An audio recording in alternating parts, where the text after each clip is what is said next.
नमस्कार साथियों, आप लोगों का स्वागत है हमारे YouTube channel CGPSC and CG Vyapam पर।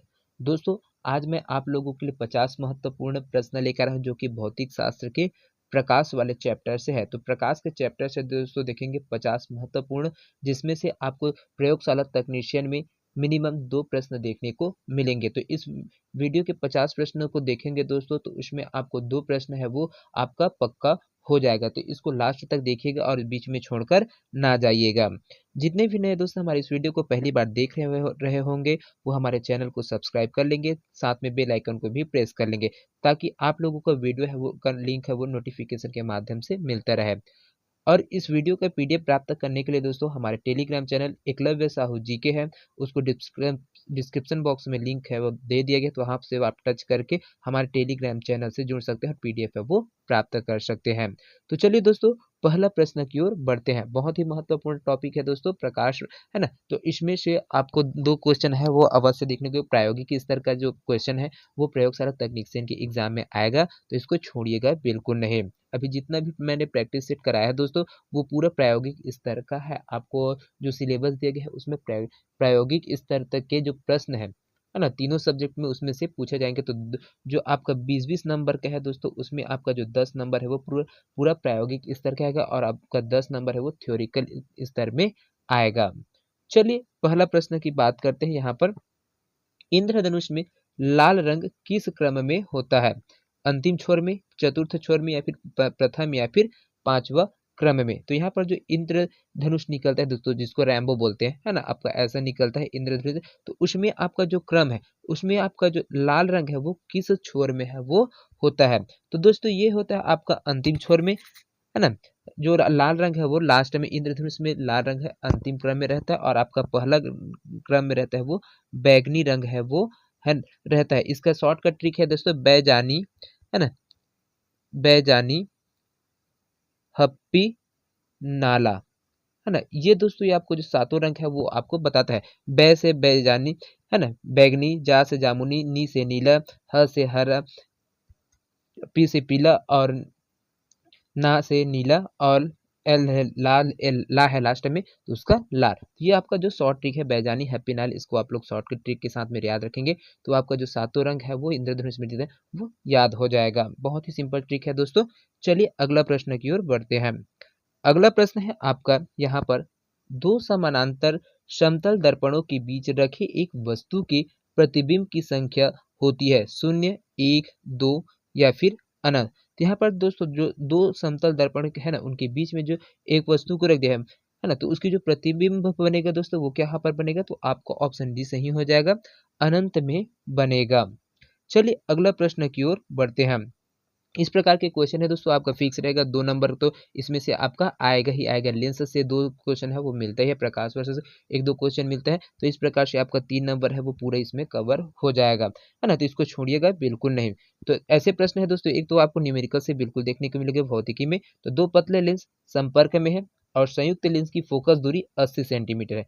यदि एक लेंस की फोकस दूरी 20 सेंटीमीटर है तो दूसरे लेंस का पावर कितना होगा?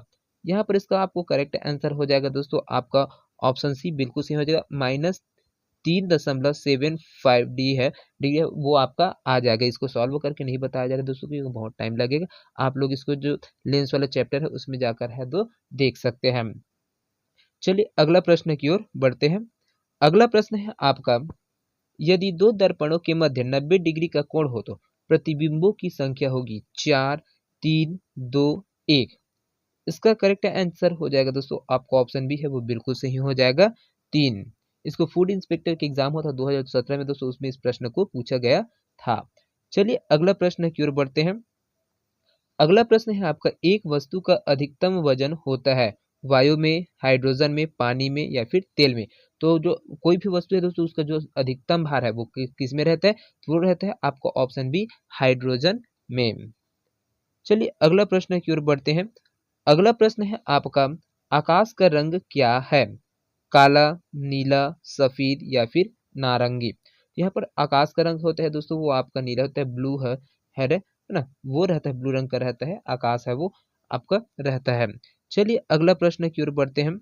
अगला प्रश्न है आपका, प्रकाश का रंग निर्भर करता है आवृत्ति पर, तीव्रता पर, तरंग दैर्ध्य पर उपयुक्त में से कोई नहीं। तो यहाँ पर इसका जो करेक्ट आंसर है दोस्तों वो हो जाएगा आपको ऑप्शन सी, उसके तरंग दैर्ध्य पर है। वो क्या निर्भर करता है, प्रकाश का रंग है वो किसके ऊपर निर्भर करता है, तो तरंग दैर्ध्य है उसके ऊपर निर्भर करता है। चलिए अगला प्रश्न की ओर बढ़ते हैं। अगला प्रश्न है आपके यहाँ पर, त्रिविमीय चित्र निम्न में से किसके द्वारा लिया जाता है, होलोग्राफी में, फोटोग्राफी में, फोटोक्रोमैटिक लेंस में या फिर रेडियोग्राफी में। तो यहाँ पर जो त्रिविमीय चित्र है दोस्तों वो आपका ऑप्शन ए है, बिल्कुल सही हो जाएगा, होलोग्राफी में। चलिए अगला प्रश्न की ओर बढ़ते हैं। यहाँ पर कथन और स्टेटमेंट दिए गए हैं, साथ में उसका कारण है वो दिया गया, तो आपको बताना है कथन और कारण कि सत्य है कि गलत है, उसको बताना है। तो कथन क्या बोलते हैं दोस्तों, सूर्य प्रकाश में वर्षा के उपरांत इंद्रधनुष दिखाई देता है। कारण है, वातावरण में रुकी पानी की बूंदें प्रिज्म का कार्य करती है ना। तो यहाँ पर कथन क्या बोलते हैं दोस्तों, जो सूर्य के प्रकाश में है वो वर्षा के उपरांत इंद्रधनुष से दिखाई दे, अगर पानी गिरा है तो वहां पर इंद्रधनुष है वो दिखाई देगा, सूर्य के जो प्रकाश है उसमें बोल रहा है। कारण क्या है, वातावरण में रुकी पानी की बूंदें प्रिज्म का कार्य करती है। तो यहाँ पर देखिए दोस्तों, आपका जो स्टेटमेंट है उसमें जो सही है वो क्या हो जाएगा आपका, कथन कारण दोनों सत्य है एवं कारण कथन को स्पष्ट करता है। तो सही बात ही है दोस्तों, यहाँ पर आपका ऑप्शन है वो बिल्कुल सही हो जाएगा। जैसे ही आपका पानी गिरता है तो उसमें पानी गिरने के बाद जो लालिमा है वो आसमान में वो दिखाई देता है, उसमें जो पानी की बूंदे रहते हैं वातावरण में, है ना, उनसे वो क्या है, वो प्रिज्म की तरह वो कार्य करते हैं, जिससे वो प्रकाश है वो प्रकीर्णित होते रहते है ना। चलिए अगला प्रश्न की ओर बढ़ते हैं। अगला प्रश्न है आपका यहाँ पर, अभिनेत्र लेंस द्वारा किसी वस्तु का किस प्रकार प्रतिबिंब रेटिना पर बनाया जाता है, सीधा तथा वास्तविक, सीधा तथा आभासी, उल्टा तथा वास्तविक, उल्टा तथा आभासी या फिर उपयुक्त में से कोई नहीं। तो यहाँ पर जो अभिनेत्र लेंस है दोस्तों वो उसका जो प्रतिबिंब बनता है नेत्रिय पर, तो वो कैसा बनता है, वो बनता है आपका उल्टा तथा वास्तविक है वो बनता है। इसको सीजीपीएससी का 2015 में एग्जाम हो तो उसमें इस प्रश्न को पूछा गया, बहुत ही महत्वपूर्ण प्रश्न है दोस्तों। यहाँ पर जो आपका दर्पण है, प्रतिबिंब है ना, लेंस है, उससे बहुत ही महत्वपूर्ण प्रश्न है वो उसको पूछा जाता है, एक बहुत ही महत्वपूर्ण चैप्टर है ये। चलिए अगला प्रश्न की ओर बढ़ते हैं। अगला प्रश्न है आपका यहाँ पर, एक प्रकाश वर्ष बराबर कितना मीटर होता है, 3 × 10⁸, 9.46 × 10⁻15 या फिर 1.495 इंटू 10⁻11 या फिर 3.084 इंटू 10⁻16 या फिर आपका 1.86 इंटू 10⁻12, ये है ना। तो यहाँ पर इसका जो करेक्ट आंसर है दोस्तों वो क्या हो जाएगा आपका, एक प्रकाश वर्ष बराबर होता है आपका 9.46 × 10⁻15, ये आपका एक प्रकाश वर्ष है उसकी दूरी होती है जिसको मीटर में व्यक्त किया गया है। चलिए अगला प्रश्न की ओर बढ़ते हैं। अगला प्रश्न है आपका, प्रकाश वर्ष का एक इकाई है, चाल की, दूरी की, समय की, त्वरण की या फिर वेग की। तो प्रकाश वर्ष किसका इकाई है दोस्तों, तो यहाँ पर आपका ऑप्शन ए है वो, सॉरी ऑप्शन बी है वो बिल्कुल सही हो जाएगा, दूरी का है वो यूनिट होता है प्रकाश वर्ष। तो एक प्रकाश वर्ष बराबर कितना होता है दोस्तों, तो यहाँ पर आपका 4 है ना, तो प्रकाश वर्ष है उसको आपको भी याद रखना है। चलिए अगला प्रश्न की ओर बढ़ते हैं। यहाँ से अगला प्रश्न है आपका, अल्बर्ट आइंस्टीन को किस लिए नोबेल पुरस्कार दिया गया, फोटो इलेक्ट्रिक की वजह से, सामान्य थ्योरी ऑफ रिलेटिविटी की वजह से या फिर स्पेशल थ्योरी ऑफ रिलेटिविटी या फिर विद्युत अपघटन की वजह से। तो किस कार्य के लिए दोस्तों जो अल्बर्ट आइंस्टीन है उनको नोबेल पुरस्कार है वो दिया गया था। तो यहाँ पर इसका जो करेक्ट आंसर है दोस्तों वो हो जाएगा आपका फोटो इलेक्ट्रिक है, उसकी खोज करने की वजह से यहाँ पर है क्या आपको है जो नोबेल पुरस्कार है वो दिया गया था। चलिए अगला प्रश्न की ओर बढ़ते हैं। अगला प्रश्न है दोस्तों बहुत ही महत्वपूर्ण प्रश्न है ये, एक्स किरणों के आविष्कारक कौन है, sir Humphry Davy, W C. Rontgen, Max Planck या फिर उपयुक्त में से कोई नहीं। तो यहाँ पर एक्स किरण है दोस्तों, एक्स रेस है, उनकी खोज किनके द्वारा किया गया था, तो इसका जो करेक्ट आंसर है दोस्तों वो हो जाएगा डब्ल्यू.सी. रोंटगन है, उनके द्वारा एक्स किरण है उसका आविष्कार है वो किया गया था। सर हम्फ्री डेवी के द्वारा, आपका हम्फ्री डेवी के द्वारा यहाँ पर आर्क लैंप है ना, आर्क लैंप उसकी खोज है वो किया गया था। मैक्स प्लांक है उसके द्वारा विकिरण का क्वांटम सिद्धांत है वो किया गया था। यहाँ पर इसको मैक्स प्लांक है उनके द्वारा किया गया विकिरण का जो क्वांटम सिद्धांत है उसकी खोज किया गया था। और डब्ल्यू.सी. रोंटगन है उसको एक्स किरण की है वो आविष्कार है वो किए हुए थे। चलिए अगला प्रश्न की ओर बढ़ते हैं।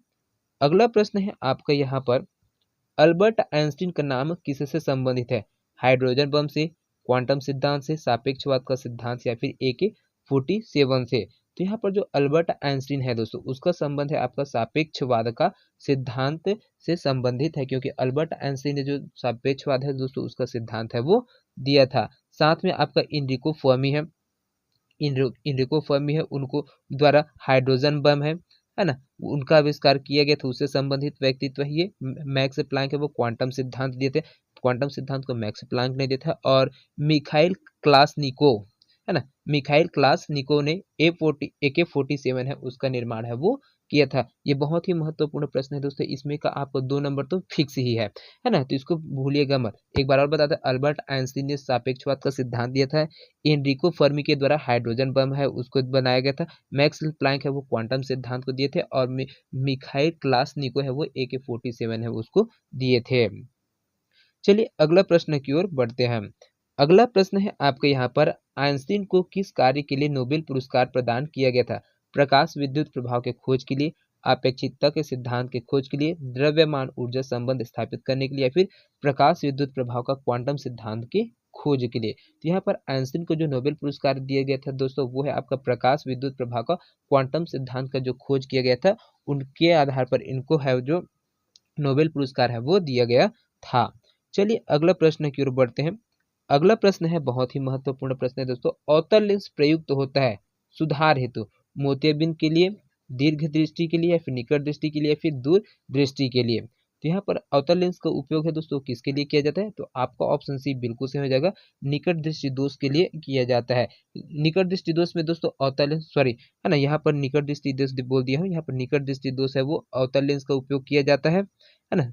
ठीक तो है, ये आपका ऑप्शन सी है वो बिल्कुल सही है, अवतल लेंस है उसका उपयोग किया जाता है, जबकि जो दूरदृष्टि दोष है उसमें उत्तल लेंस है उसका उपयोग है वो किया जाता है। निकट दृष्टि में अवतल लेंस का, और दीर्घ दृष्टि दोष है उसमें उत्तल लेंस का है वो उपयोग है वो किया जाता है। इसको CGPSC में 2011 में इस प्रश्न को पूछा गया था।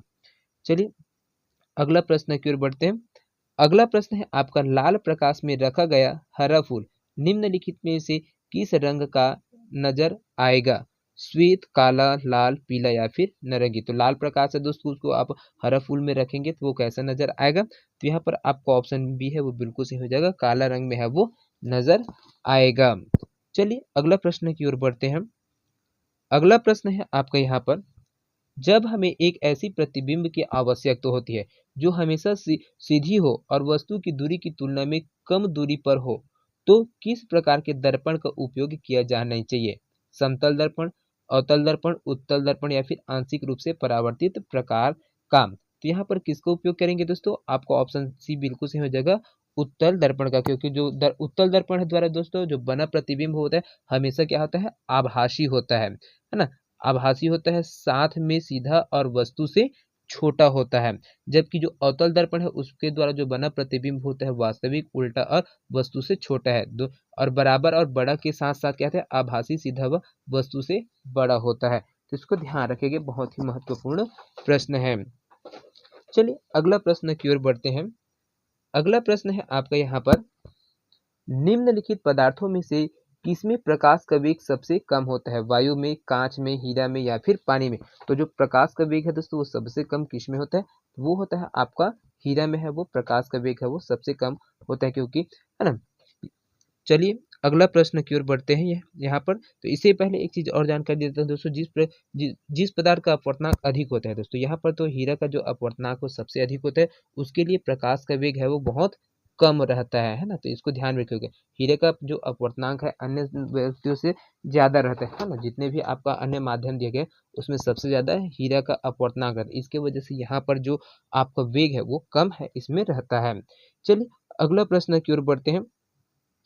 अगला प्रश्न बोलता है, निम्नलिखित में से कौन सा सही है? बैगनी प्रकाश का तरंग दैर्घ्य न्यूनतम होता है तथा इसकी आवृत्ति न्यूनतम होती है। बैगनी प्रकाश का तरंग दैर्घ्य न्यूनतम होता है तथा इसकी आवृत्ति अधिकतम होती है। बैगनी प्रकाश की आवृत्ति न्यूनतम होती है तथा इसका तरंग दैर्घ्य अधिकतम होता है। या फिर बैगनी प्रकाश का तरंग दैर्घ्य अधिकतम होता है तथा इसकी जो आवृत्ति है वो अधिकतम होती है। तो यहाँ पर जो कौन सा कथन है तो दोस्तों वो आपका सही हो जाएगा। तो बैगनी प्रकाश का जो तरंग दैर्घ्य है दोस्तों वो न्यूनतम होता है, साथ में इसकी जो आवृत्ति है वो अधिकतम होती है। लेकिन है ना। तो ये आपका यहाँ पर न्यूनतम दे दिया गया, इसकी वजह से ये बिल्कुल गलत है। बैंगनी प्रकाश का तरंगदैर्घ्य न्यूनतम होता है और इसकी आवृत्ति अधिकतम होता है, तो ये वाला स्टेटमेंट है वो बिल्कुल सही हो जाएगा। साथ में आपका जो लाल प्रकाश है उसका तरंगदैर्घ्य अधिकतम होता है और आवृत्ति न्यूनतम होता है, तो इसको भी ध्यान में रखिएगा, बहुत ही महत्वपूर्ण प्रश्न है। चलिए अगला प्रश्न की ओर बढ़ते हैं। यहाँ पर अगला प्रश्न है आपका, कौन सा रंग इंद्रधनुष के मध्य में दिखाई देता है? पीला, नीला, नारंगी या फिर? इसके लिए मैं एक ने ट्रिक बताया था दोस्तों, यहाँ पर जो ट्रिक था वो था आपका बैजानी, है ना, बैजानी हप्पी नाला, हप्पी नाला, है ना। तो इसमें जो मध्य है दोस्तों, यहाँ पर 7 रंग है, तो उसमें क्या आंसर हो जाएगा? तो जो आपका हरा है ना, वो आ जाएगा आपका बीच में, मध्य में आ जाएगा। तो बीच में इसको निकालने के लिए आपका ऑप्शन डी है, बिल्कुल सही हो जाएगा हरा। और बैजानी हैप्पी नाला है, उसको ट्रिक है उसको याद रख लीजिए, उसमें सभी रंगों का क्रम है वो पता चल जाता है। पहले में लाल आता है, दूसरे में बैजानी है तो जामुनी आता है, तीसरे में नीला आता है, उसके बाद चौथे में आपका हरा आता है, पांचवा में पीला आता है, छठवां में आपका नीला है वो आता है, और सातवां में आपका लाल है वो रंग आता है। तो ये इसको आपको क्रम है उसको याद भी कर सकते हैं, एक एक क्रम में आप बाकायदा उसको निकाल सकते हैं, ऐसे लिख सकते हैं। सबसे ऊपर में आपका यहाँ पर बैगनी है वो रंग होता है, बैगनी रंग है वो होता है, और लास्ट में लाल रंग है वो होता है, बीच में आपका हरा रंग है वो रहता है। ठीक है, चलिए अगला प्रश्न की ओर बढ़ते हैं। यहाँ पर अगला प्रश्न है आपका, निम्न में से किस माध्यम के लिए अपवर्तनांक सर्वाधिक होता है? वायु में, जल में, खनिज नमक में या फिर हीरा में? तो यहाँ पर जो अपवर्तनांक है दोस्तों किस में सबसे ज्यादा अधिक होता है? तो यहाँ पर आपका ऑप्शन डी बिल्कुल सही हो जाएगा, हीरा है उसमें जो अपवर्तनांक है वो सबसे ज्यादा होता है। इसको लेटेस्ट क्वेश्चन है दोस्तों, सीजी व्यापम के द्वारा जो फूड इंस्पेक्टर का एग्जाम होता है 2022 में, उसमें इस प्रश्न को पूछा गया है। चलिए अगला प्रश्न की ओर बढ़ते हैं। यहाँ पर अगला प्रश्न है आपका, दाढ़ी बनाने का दर्पण होता है उत्तल दर्पण, अवतल दर्पण, समतल दर्पण या फिर उपरोक्त सभी? इसको भी दोस्तों लेटेस्ट क्वेश्चन है, 2022 में फूड इंस्पेक्टर का एग्जाम होता, उसमें इस प्रश्न को पूछा गया प्रश्न है। तो यहाँ पर दोस्तों जो दाढ़ी बनाने का दर्पण होता है क्या होता है? अवतल दर्पण है वो होता है। चलिए अगला प्रश्न की ओर बढ़ते हैं। यहाँ से अगला प्रश्न है दोस्तों, ये देखिए यहाँ से बहुत ही महत्वपूर्ण प्रश्न है। एक वस्तु को दो समतल दर्पण के मध्य रखा गया है, यदि दोनों समतल दर्पण के मध्य कोण 45 डिग्री हो तो प्रतिबिंबों की संख्या कितनी होगी? 5, 8, 7 या फिर 3? तो यहाँ पर इसका है दोस्तों करेक्ट आंसर है दोस्तों वो हो जाएगा आपका ऑप्शन 7। इसको वीएफएम का एग्जाम होता 2021 में, उसमें ये प्रश्न को पूछा गया है। चलिए अगला प्रश्न की ओर बढ़ते हैं। अगला प्रश्न है आपका, सूर्य प्रकाश की पराबैंगनी किरणें किसका निर्माण करती है? कार्बन डाइऑक्साइड का, कार्बन मोनोऑक्साइड का, नाइट्रोजन ऑक्साइड या फिर ओजोन का? तो यहाँ पर दोस्तों ये 2021 में इस प्रश्न को पूछा गया है और इसका आंसर हो जाएगा आपका ऑप्शन डी, ओजोन का, है ना। सूर्य प्रकाश की जो पराबैंगनी उसका किसका निर्माण करती है? तो ये है जो ओजोन है उसका निर्माण करती है, जो इसको अवशोषित करने का काम है वो करती है ना। तो इसको जो ओजोन परत है वो आपको किसका होता है? पराबैंगनी किरण आता है सूर्य से, उसको सोखने का काम है वो करता है, तो इसको भी ध्यान में रखिएगा। चलिए अगला प्रश्न की ओर बढ़ते हैं। यहाँ से अगला प्रश्न है आपका, लेजर का अद्वितीय गुण निम्न में से कौन सा है? दिशात्मक होता है, चाल होता है, कला संबंध होता है या फिर तरंग दैर्ध्य वाला होता है? तो यहाँ पर इसका आंसर है वो क्या आ जाएगा दोस्तों? तो जो लेजर है उसका काम होता है कला संबंध है वो इसका आंसर है वो आ जाएगा। चलिए अगला प्रश्न की ओर बढ़ते हैं। ये लेटेस्ट क्वेश्चन है दोस्तों, सब 20, 21, 22, 23, 24 में जैसे पूछा गया उसमें आपको देगा, सॉरी 24 बोल दिया था, यहाँ पर 24 में पूछ सकते हैं इन क्वेश्चनों को, ऐसे क्वेश्चन है वो आ सकते हैं। चलिए अगला प्रश्न की ओर बढ़ते हैं। जब प्रकाश एक माध्यम से दूसरे माध्यम में गुजरता है तो वह भौतिक राशि जो परिवर्तित नहीं होती वो क्या है? वेग में परिवर्तन नहीं होते, या फिर तरंगदैर्ध्य में, या फिर आवृत्ति में, या फिर अपवर्तनांक में? तो एक माध्यम से दूसरे माध्यम में जैसे भी कोई भी वस्तु है जाता है, भौतिक राशि है वो परिवर्तित नहीं होता, तो उसकी जो आवृत्ति है ना, उसमें परिवर्तन है वो नहीं होता है। चलिए अगला प्रश्न की ओर बढ़ते हैं। यहाँ पर अगला प्रश्न है आपका, दृश्य स्पेक्ट्रम से तरंग दैर्ध्य की सीमा कितनी है? तो यहाँ पर दृश्य स्पेक्ट्रम है दोस्तों, उसमें देखिए 1300 से 3900 एंगस्ट्रॉन्ग, 3900 से 7600 एंगस्ट्रॉन्ग, 7800 एंगस्ट्रॉन्ग से 8200 एंगस्ट्रॉन्ग, या फिर 8500 से 9800 एंगस्ट्रॉन्ग? तो यहाँ पर दोस्तों आपका ऑप्शन बी है वो बिल्कुल सही हो जाएगा, 3900 एंगस्ट्रॉन्ग से 7600 एंगस्ट्रॉन्ग है। इसका जो अमेरिकी अंतरिक्ष एजेंसी है नासा, है ना, तो नासा के द्वारा इसको प्रमाणित किया गया है दोस्तों। और इसमें जो मनुष्य है उनकी जो आंखों में है वो 308 से, ठीक है ना, 308 से 700 नैनोमीटर है ना, जो आपका नैनोमीटर है उसमें आप है जो तरंग दैर्ध्य है उस दिश प्रकाश है उसको हम अपने आंखों से देख सकते हैं। इसको एंगस्ट्रॉन्ग में अगर बोला जाए तो ये होता है आपका 3800 से, है ना, 3800 से 7000 एंगस्ट्रॉन्ग के बीच में है ये रहता है। लेकिन ऑप्शन में 3900 से 7600 दिए गए, तो ये वाला ऑप्शन बी को आपका लिया गया है। चलिए अगला प्रश्न की ओर बढ़ते हैं। अगला प्रश्न है आपका, प्रकाश सीधी रेखा में चलता प्रतीत होता है क्योंकि यह छोटे कण से बना होता है, यह प्रकाश का वेग बहुत अधिक होता है, या फिर प्रकाश का तरंगदैर्ध्य बहुत छोटा है, या फिर प्रकाश अपने चारों ओर से परावर्तित होता है। तो इसका जो करेक्ट आंसर है वो तो क्या हो जाए, कोई भी प्रकाश सीधी रेखा में जब चलता है तो उसका प्रतीत कैसे होता है, प्रकाश का तरंगदैर्ध्य बहुत छोटा हो जाता है। प्रकाश का तरंगदैर्ध्य बहुत छोटा होता है दोस्तों, तथा उसकी जो विवर्तन है वो भी क्या है, बहुत छोटा होता है। जो उसका विवर्तन होता है वो भी बहुत छोटा हो जाता है और जो हमारी आंखों में नहीं देख सकती है। इसलिए प्रकाश हमें सीधी रेखा में चलता हुआ है क्या है, प्रतीत होता है। चलिए अगला प्रश्न की ओर बढ़ते हैं। यहाँ से अगला प्रश्न है आपका, निम्न में से किसका वेग अधिकतम होता है, कॉस्मिक किरण का, प्रकाश का, इलेक्ट्रॉन का, या फिर पराध्वनिक तरंग का। तो यहाँ पर इसका जो करेक्ट आंसर है दोस्तों वो हो जाएगा आपका ऑप्शन बी, प्रकाश का। प्रकाश का वेग अधिकतम होता है दोस्तों। प्रकाश एक सीधी रेखा में क्या करते हैं, संचरित होता है और प्रकाश तरंगे निर्वात से होकर गुजरती है, परंतु जो ध्वनि तरंग है ऐसा नहीं कर पाती है, है ना, जिसकी वजह से कहते हैं भिन्न भिन्न माध्यम में प्रकाश की जो चाल है वो भिन्न भिन्न होती है, अलग अलग हो जाती है। और प्रकाश की चाल सबसे अधिक किसमें होते हैं, तो ये होता है आपका निर्वात है, उसमें सबसे ज्यादा है वो प्रकाश का चाल है वो रहता है। इसको भी ध्यान रखिएगा। इसको यूपी पीएससी प्री 2018 के एग्जाम हो तो उसमें इस प्रश्न को लिया गया था, है ना, बहुत ही महत्वपूर्ण प्रश्न है। चलिए अगला प्रश्न की ओर बढ़ते हैं। अगला प्रश्न है आपका, प्रकाश का वेग अधिकतम किसमें होता है। तो आपको ऑप्शन सी है बिल्कुल सही हो जाएगा। तो प्रकाश का जो वेग है अधिकतम निर्वात है उसमें होता है। चलिए अगला प्रश्न की ओर बढ़ते हैं। अगला प्रश्न है आपका, प्रकाश की गति किसके नीचे से जाते हुए न्यूनतम होती है, कांच में, निर्वात में, जल या फिर वायु में। तो यहाँ पर जो प्रकाश की गति है दोस्तों की तो किसके बीच से जाते हुए न्यूनतम होता है, तो यहाँ पर इसका जो करेक्ट आंसर है दोस्तों वो आपको ऑप्शन ए हो जाएगा, कांच की। क्योंकि दोस्तों आपका जो कांच है, जिस वस्तु या पदार्थ का अपवर्तनांक ज्यादा होता है उसमें प्रकाश की गति क्या होती है, न्यूनतम होती है। तो यहाँ पर जो जो कांच है दिया दोस्तों ऑप्शन में दिया गया उसके आधार पर कांच का अपवर्तनांक है वो सबसे ज्यादा है, जिसकी वजह से इसकी जो प्रकाश की गति है वो क्या होती है, न्यूनतम है वो हो जाता है ना। चलिए अगला प्रश्न की ओर बढ़ते हैं।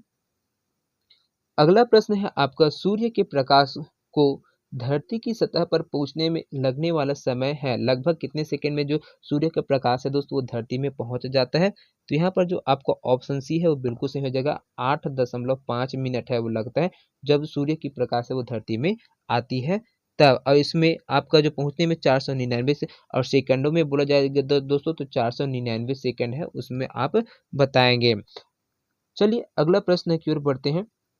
अगला प्रश्न है आपका यहाँ पर, प्रकाश तरंगों के वायु से कांच में जाने पर चर वेरिएबल्स प्रभावित होते हैं, वे क्या है, तरंग दैर्ध्य, आवृत्ति और वेग, वेग और आवृत्ति, तरंग दैर्ध्य और आवृत्ति, या फिर तरंग दैर्ध्य और वेग। तो यहाँ पर प्रकाश की तरंग है दोस्तों उसके वायु से कांच में जाने पर तरंग दैर्ध्य और उसका वेग है उस वो है क्या होता है, प्रभावित हो जाते हैं।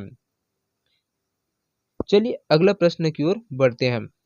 अगला प्रश्न है दोस्तों यहाँ से, जब प्रकाश की किरण सघन माध्यम से विरल माध्यम में गमन करती है तो क्या होता है, सघन माध्यम से विरल माध्यम में प्रकाश प्रवेश करता है तो दोस्तों यहाँ पर क्या होता है, इसकी जो चाल है वो बढ़ जाती है ना, चाल है वो बढ़ जाती है तथा अविलंब से दूर हट जाती है। तो यहाँ पर इसका जो आपको ऑप्शन है दोस्तों ये है, इसकी चाल बढ़ जाती है तथा इसका यह अविलंब से दूर हट जाती है। तो ये आपको ऑप्शन ए वाला बिल्कुल सही हो जाएगा। इसको सीजीपीएससी के 2018 में प्री एग्जाम हुआ था उसमें पूछा गया प्रश्न है। चलिए अगला प्रश्न की ओर बढ़ते हैं।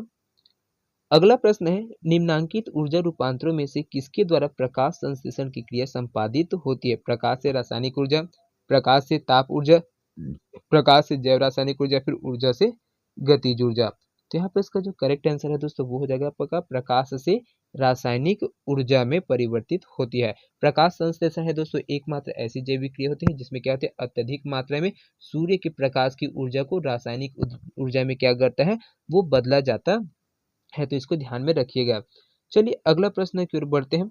अगला प्रश्न है आपका, प्रकाश सजावट तथा विज्ञापन के विसर्जन नलिकाओं में प्रयुक्त होने वाली गैस क्या है, carbon dioxide, ammonia, sulphur dioxide या फिर नियॉन। तो यहाँ पर जो प्रकाश सजावट है दोस्तों उसमें विज्ञापन के लिए आपका नियॉन है उसका प्रयोग है वो किया जाता है। तो नियॉन गैस क्या जाता है, तो विसर्जन लैंप है जो डिस्चार्ज लैंप होता है उसके ट्यूब और प्रतिदीप्ति बल्बों में वो भी भरा जाता है। तो इसको भी ध्यान में रखिएगा, बहुत ही महत्वपूर्ण प्रश्न है। चलिए अगला प्रश्न की ओर बढ़ते हैं हम। अगला प्रश्न है आपके यहाँ पर, साबुन के पतले झाग में चमकदार रंगों का बनना किस परिघटना का परिणाम है? बहुलित परावर्तन और व्यतिकरण, बहुलित अपवर्तन और परिक्षेपण, विवर्तन और परिक्षेपण या फिर ध्रुवण और व्यक्तीकरण। तो यहाँ पर इसका क्या है दोस्तों, जो साबुन है उसके पतले झाग में चमकदार रंगों का परिघटना वो क्या कहलाते हैं? बहुलित परावर्तन और व्यतिकरण के वजह से, है ना। चलिए अगला प्रश्न की ओर बढ़ते हैं। अगला प्रश्न है आपका, पूर्ण आंतरिक परावर्तन होता है जब प्रकाश जाता है हीरे से कांच में, जल में कांच में, या फिर वायु से जल में, या फिर वायु से कांच में। तो यहाँ पर पूर्ण आंतरिक परावर्तन किस में होता है दोस्तों? तो ये होता है आपका ऑप्शन ए बिल्कुल सही हो जाएगा, हीरे से कांच में जाएगा तब है वो होता है। चलिए अगला प्रश्न की ओर बढ़ते हैं। अगला प्रश्न है आपका यहाँ पर, प्रकाश तंतु ऑप्टिकल फाइबर जिस सिद्धांत पर काम करता है वह क्या है? पूर्ण आभ्यंतर आंतरिक परावर्तन या फिर अपवर्तन प्रकीर्णन या फिर व्यतिकरण। तो यहाँ पर जो ऑप्टिकल फाइबर है दोस्तों उसको कौन सा सिद्धांत पर काम करता है? तो ये पूर्ण आंतरिक परावर्तन के सिद्धांत पर है वो काम करता है। क्योंकि जो प्रकाश तंतु है दोस्तों कांच, जिसमें उसको सिलिका या प्लास्टिक से निर्मित रहता है, उसको अत्यधिक पतली बेलनाकार खोखली नलिका होती है जो प्रकाश के पूर्ण आंतरिक परावर्तन के सिद्धांत पर कार्य करती है। इसे प्रकाश ऊर्जा का किसी भी प्रकार का क्षय नहीं होता है। तो इसको भी ध्यान में रखिएगा, बहुत ही महत्वपूर्ण प्रश्न था, है ना। चलिए अगला प्रश्न की ओर बढ़ते हैं। अगला प्रश्न है आपका, मृगमरीचिका का कारण क्या है? प्रकाश का व्यतिकरण, प्रकाश का विवर्तन, प्रकाश का ध्रुवण या फिर प्रकाश का पूर्ण आंतरिक परिवर्तन। तो यहाँ पर मृगमरीचिका का कारण क्या होता है दोस्तों? ये प्रकाश का पूर्ण आंतरिक परावर्तन है वो करता है। मृगमरीचिका है दोस्तों वो वायुमंडलीय अपवर्तन का एक अनोखा और आश्चर्यजनक प्रभाव होता है जो आमतौर पर गर्म रेगिस्तान में दिखाई देता है और दोस्तों आपको सड़कों में भी देखने को मिलेगा। इससे होता क्या है, जैसे दूर की में से देखेंगे तो आपको जो रेगिस्तान तो उसमें हल्का पानी के जैसा नजर है वो आने लगता है। किसकी वजह से? ये मृगमरीचिका की वजह। उसको हम आभासी होता है कि वहां पर है कुछ न कुछ पानी है वो ऐसा करके दिखते हैं। जब जब वहां उस पास में जाते हैं तो वहां पर कुछ नहीं होता है। वो क्या होता है, प्रकाश का जो आंतरिक पूर्ण आंतरिक परावर्तन उसकी वजह से है वो गर्म होता है और वही हमें पानी के रूप में आभास है वो दिखाई देता है। चलिए अगला प्रश्न की ओर बढ़ते हैं। अगला प्रश्न है आपका, एक काटा हुआ हीरा क्यों जगमगाता है? तो ये क्या होता है दोस्तों? इस पूर्ण आंतरिक परावर्तन के कारण। चलिए अगला प्रश्न की ओर बढ़ते हैं। यहाँ पर अगला प्रश्न है आपका, दृष्टिपटल रेटिना पर जो चित्र बनता है वो क्या होता है? वस्तु के बराबर होता है पर उल्टा होता है, वस्तु से छोटा होता है वह सीधा होता है, वस्तु से छोटा होता है वह उल्टा होता है, या फिर वह वस्तु के बराबर होता है वह सीधा होता है। तो यहाँ पर इसका करेक्ट आंसर है वो क्या हो जाएगा दोस्तों? दृष्टि पर जैसे ही रेटिना पर जो चित्र बनता है वो होता है वह वस्तु से छोटा होता है और उल्टा है वो बनता है ना। क्या है, जो रेटिना है उस पर जो वस्तु का प्रतिबिंब है वो हमेशा उल्टा, छोटा और वास्तविक बनता है। तो इसको भी ध्यान में रखना। चलिए अगला प्रश्न की ओर बढ़ते हैं। अगला प्रश्न है आपका, वायुमंडल में प्रकाश के विसरण का कारण है कार्बन डाइऑक्साइड, धूल कण, हीलियम या फिर जल वाष्प। तो वायुमंडल में जो प्रकाश का विसरण होता है दोस्तों वो किसके वजह से होता है? तो ये होता है आपका जल वाष्प के वजह से। क्योंकि जो सूर्य का प्रकाश है विभिन्न रंगों का क्या होता है, बहुत सारे रंग है उसका मिश्रण रहता है ना। बहुत सारे रंग है उसका मिश्रण होता है और जब वह वायुमंडल से होकर गुजरता है तो क्या होता है, मार्ग में आने वाले जो हवा के अणु है और जो धूल के कण है और अन्य पदार्थ है जैसे सूक्ष्म कण है वो क्या है उसका प्रकीर्णन हो जाता है, जिसकी वजह से क्या होता है ये विसरण है वो दिखाई देता है। चलिए अगला प्रश्न की ओर बढ़ते हैं।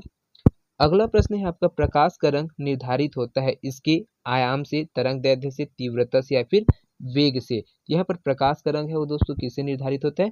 तो आपका ऑप्शन भी बिल्कुल सही हो जाएगा, तरंगदैर्घ्य से। प्रकाश के रंग का निर्धारण उसकी जो तरंगदैर्घ्य होती है दोस्तों उससे किया जाता है और सबसे अधिक और बैगनी रंग के प्रकाश का तरंगदैर्घ्य सबसे कम होता है ना। सबसे अधिक है यहाँ पर है वो आपका सॉरी जो सबका कम है वो सबसे कम तरंगदैर्घ्य वाला होता है वो बैगनी रंग है वो होता है और सबसे अधिक में आपका जो लाल रंग है वो उसकी तरंगदैर्घ्य है वो रहता है।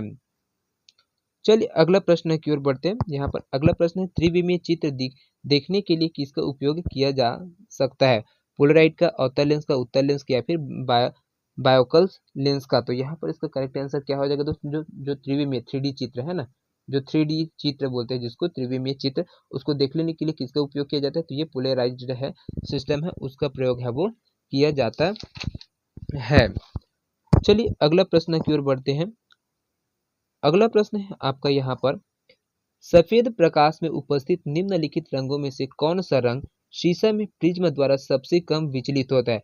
हरा रंग, लाल रंग, बैंगनी रंग, या फिर नारंगी। तो ये आपका मान लो दोस्तों ये प्रिज्म है ना, तो उसमें कौन सा रंग है वो सबसे कम विचलित होगा दोस्तों? तो यहाँ पर जो आपका ऑप्शन बी है वो बिल्कुल सही हो जाएगा। लाल रंग है वो सबसे कम विचलित होता है। कारण क्या है? तो कांच में लाल रंग सबसे कम, जबकि जो बैंगनी रंग है वो सबसे अधिक विचलित होता है इसके, क्योंकि परावर्तन है वो अपवर्तनांक है उसके बढ़ने की वजह, पूर्ण आंतरिक परिवर्तन होते रहते हैं उसके वजह से, है ना।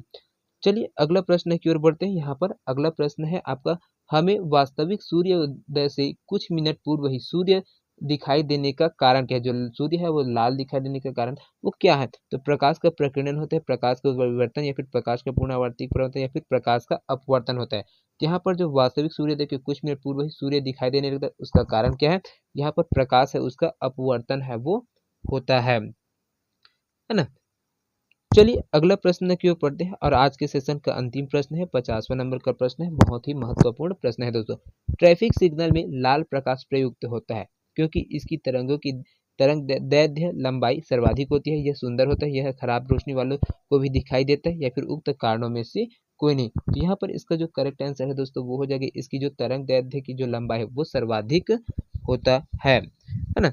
और ये लाल रंग है वो कम प्रकीर्णित देता है दोस्तों, और यह दूर से क्या होता है? स्पष्ट दिखाई देने देता है। इसी कारण जो ट्रैफिक सिग्नल है उसमें आपका जो लाल रंग है वो प्रयुक्त किया जाता है। साथ में जो रेलवे ट्रैक होते हैं दोस्तों उसमें भी यहाँ पर सिग्नल के रूप में लाल रंग है उसका प्रयोग किया जाता है।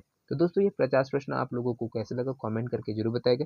वीडियो पसंद आएगा तो ज़्यादा से ज़्यादा लोगों तक शेयर करिएगा।